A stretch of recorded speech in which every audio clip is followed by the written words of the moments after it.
Hello everybody and welcome to the TARDIS Zone. I have another video for you. This time it's Screen Rant who have done an article, and it's the 10 best seasons of Doctor Who ranked by the IMDB average. And this article is by Jim Buckler, and it was released obviously on April Fools.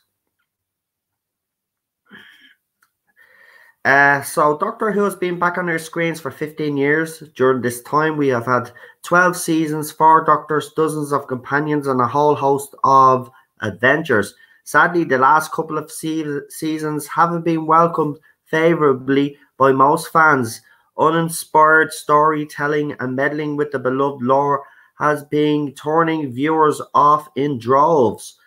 There hasn't even been a Christmas special since 2017.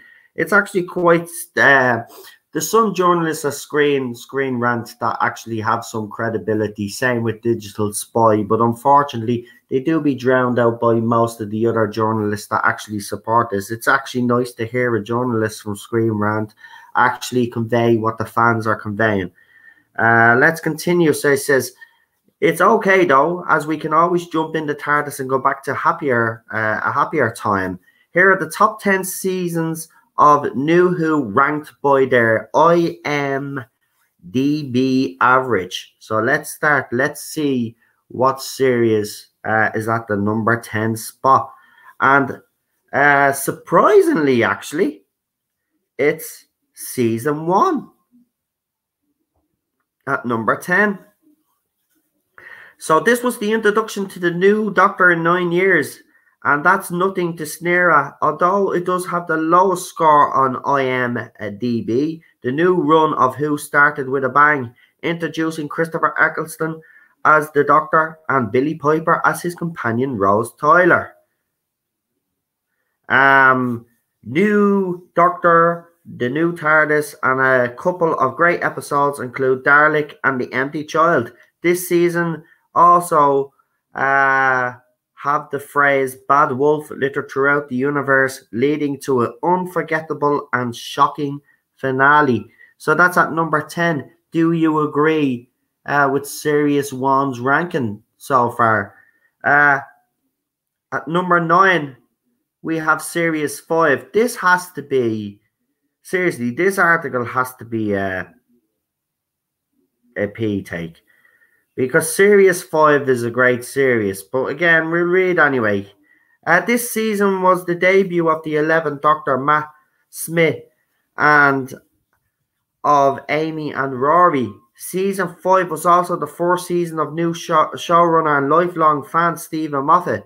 We got ourselves a new TARDIS for the first time in the show's reboot too, both inside and out.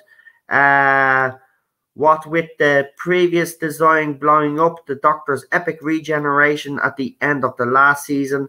Highlights include the Time of the Angels, Amy's Choice, the epic 2-part finale, the Pandorica Opens, and the Big Bang. From this point on, the show felt less grounded in reality, giving a science fantasy feel rather than science fiction. This helped to give the show a more fantastical, epic quality.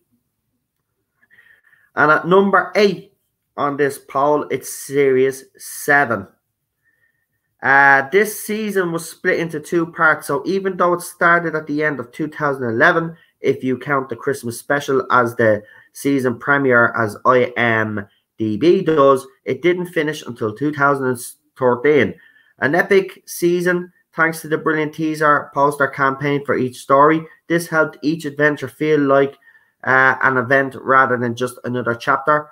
We said goodbye to the Ponds, Amy and Rory as played by Karen Gillan and Arthur Duval, and hello to Clara Oswald played by Jenna Coleman. It seemed the only constant this season was the 11th Doctor.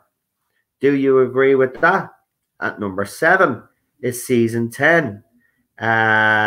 Easily one of the best seasons. Peter Capaldi's final turn as the 12th Doctor took things back to basics, with Pearl Mackie as Bill Potts joining him by his side. Other star guests include the return of Michelle Gomez as Missy and returning Matt Lucas as Nardole. Love letter to long-time Who fans featuring the original Cybermen and perhaps more excitingly the Master and his beard.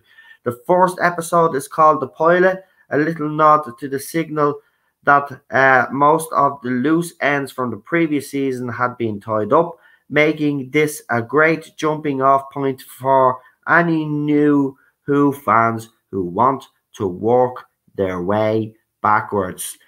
At number 6, we got season 8. Now, I will count down the top 10 again after I finish this video. From the 12th Doctor's last series to his very first, season 8 was also the full first season for Clara and saw the debut of Missy, formerly known as the Master. The first time in the show's history a Time Lord was betrayed by someone of a different gender, with Michelle Gomez doing a fabulous job as the evil rival Time Lord / lady. This planted off the seed for the Doctor's next incarnation. This season also introduced Danny Pink, as played by Samuel Anderson.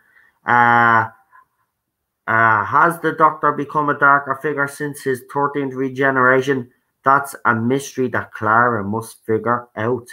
At number 5 is season 2.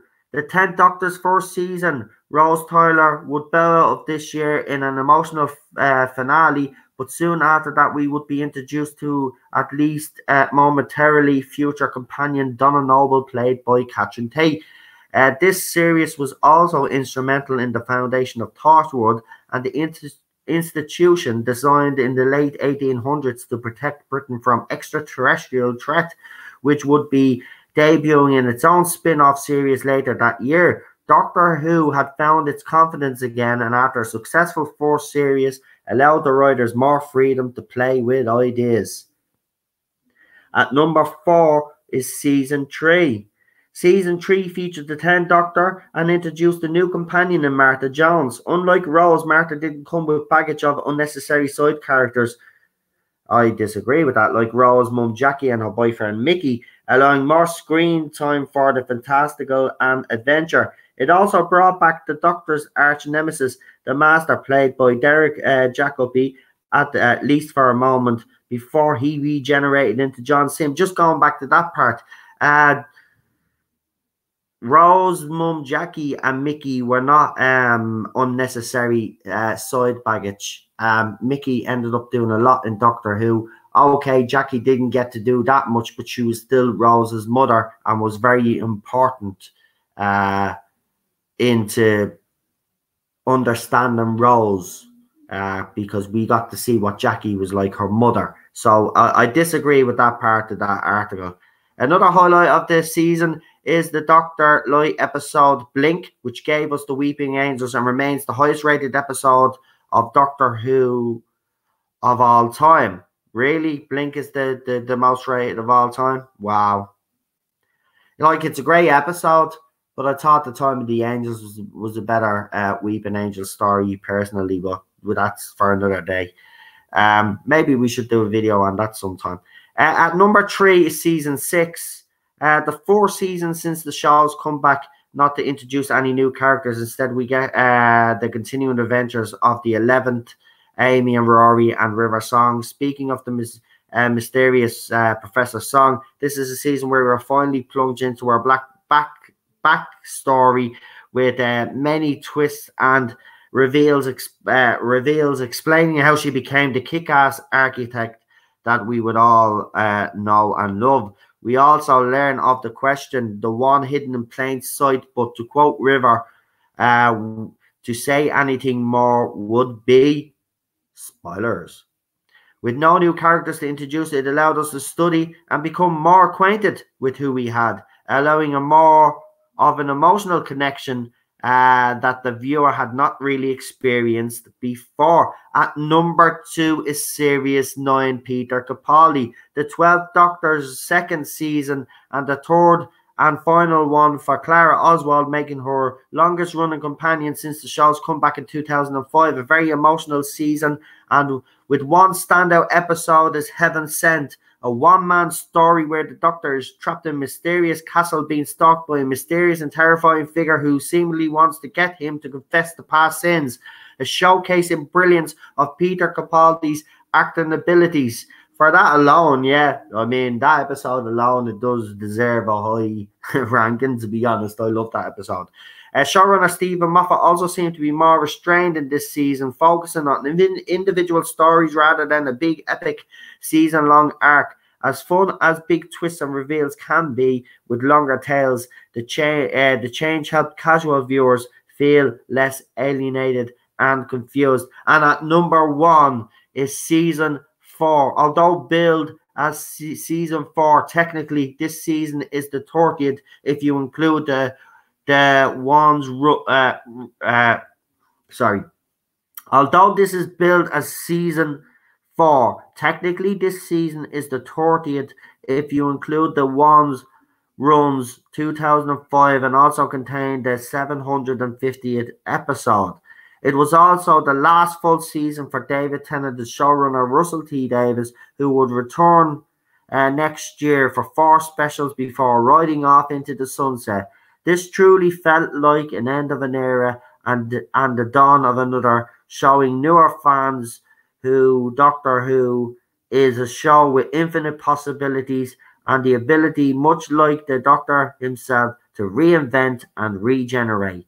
Another big occurrence for this season was the return of Davros, the creator of the Daleks.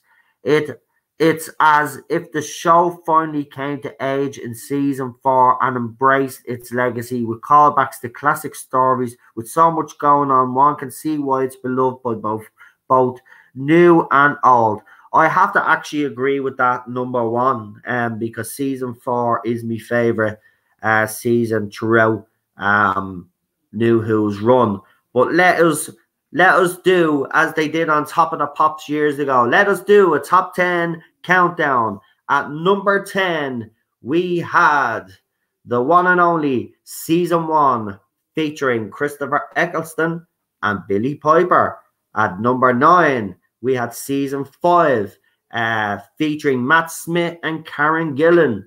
Yes. At number 8, we had Season 7, and we also had Matt Smith, Karen Gillan, and Arthur Duval. At number 7, we had Season 10, Pearl Mackie and Peter Capaldi there.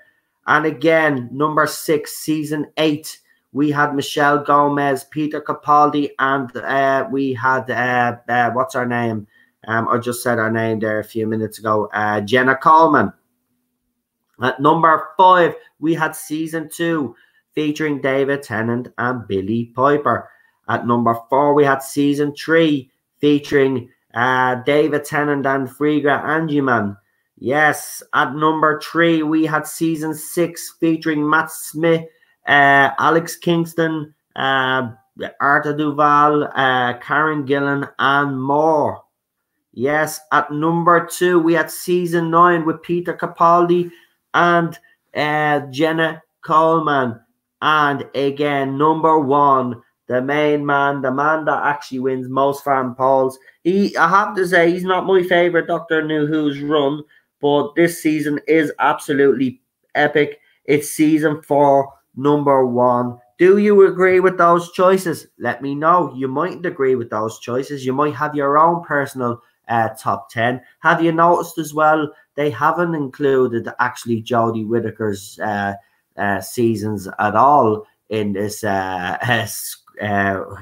this Screen Rant article, which is actually quite funny because you know, whether you know, I don't agree with it, but it is part of New Who. But it's just funny that they didn't actually include it in the poll. But there's a reason behind that, because there's nowhere where this would finish. If it was a top 12, obviously if you include those seasons, they would fare. Season 12 would finish at number 12. Season 11 would finish at number 11.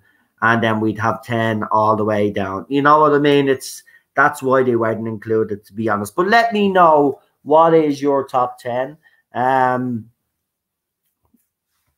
For me, I think season 1 is definitely should be higher. It's definitely in the top 3. I would move that definitely around. That doesn't deserve to be at number 10. That would be definitely probably number, let me see, probably number 3 or 4 in my list, but it's definitely not up there. But do me a favor, guys, in the comment section, when this goes up, obviously this is a pre-record, but I want to just say, in the last video that I've done, I got a £2 super chat off Jump Top. I would just like to say thank you. That was a hashtag Doctor Who. I think you were trying to make a point there, but that's fair enough. But thank you for that super chat. I really do appreciate it. As I said, I have appreciated all the support that I've had on this channel over the last couple of years, and especially from everybody that has recently joined. It really does mean a lot to me. And we will do more of these videos, as I said. I haven't been doing a lot of these videos lately. We've been doing the watch-alongs and the panels, and, you know, I've been getting sidetracked. But back on it now, and as I said, we will have a lot more of those videos. But, guys, let me know. Give me your top 10 ranking episode, or top 10, what your top 10 seasons, which season fits where in your top 10. I will leave a post up on the community section of YouTube. I will ask that question. Rank your top 10 New Who seasons, just like they did for Screen Rant. So I want your list, and then what I'll do is, then, if you want, if you don't want to leave username, that's fine. But if you do, it would be grand. I will do a video then of those screenshots. So if you can put them in, let me know what your top 10 is. It'll be absolutely fantastic. We'll put them up then on the channel, and we'll see then. It might cause a bit of a debate. And, you know, it's always good to have a healthy debate. And it'd be nice to see where other people stand. So rank those seasons for me. Let me know. We'll do a video on it.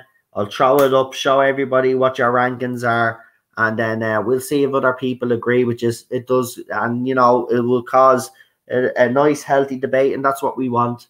That's what it's all about. That's what this fandom used to be about years ago. You could have nice, healthy debates without having any bother, and that's what we aim to achieve with this. So, guys, get voting away. Let me know what your season rankings are. I hope you have enjoyed this video. As I always say at the end of this video, because of the times that we're in, please stay safe. Don't go out unless you really do have to. Make sure you wash your hands and all that. And obviously, you have loved ones that are vulnerable. Do everything that you can, humanly possible, to make sure that those loved ones of yours are safe, including yourself. It's always very important. Listen, guys, thank you for joining me. I will talk to you very, very soon. I hope you've enjoyed this video. As I said, we will have a lot more to come.